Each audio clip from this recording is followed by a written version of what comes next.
তুমি কি জানো, আল্লাহর ৩টি নাম নিয়মিত পাঠ করিলে শরীরের সমস্ত রোগ দূর হয়ে যাবে? কি কি সেই নাম আমাকে বলো।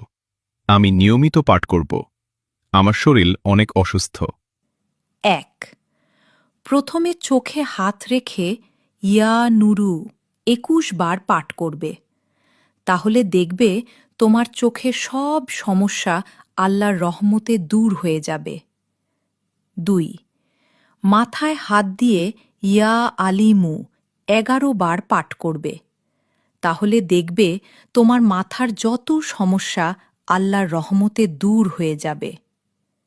৩. পেটের উপর হাত রেখে ইয়া বাতিনু ২১ বার পাঠ করবে। তাহলে দেখবে তোমার পেটের সব রোগ দূর হয়ে যাবে ইনশাআল্লাহ। ভিডিওটি সবাই শেয়ার করে অন্যদের দেখার সুযোগ করে দিবেন। আল্লাহর রহমতে ও আপনার উছিলায় একজন অসুস্থ মানুষ সুস্থ হলে আপনিও অনেক ছোয়াব পাবেন ইনশাআল্লাহ।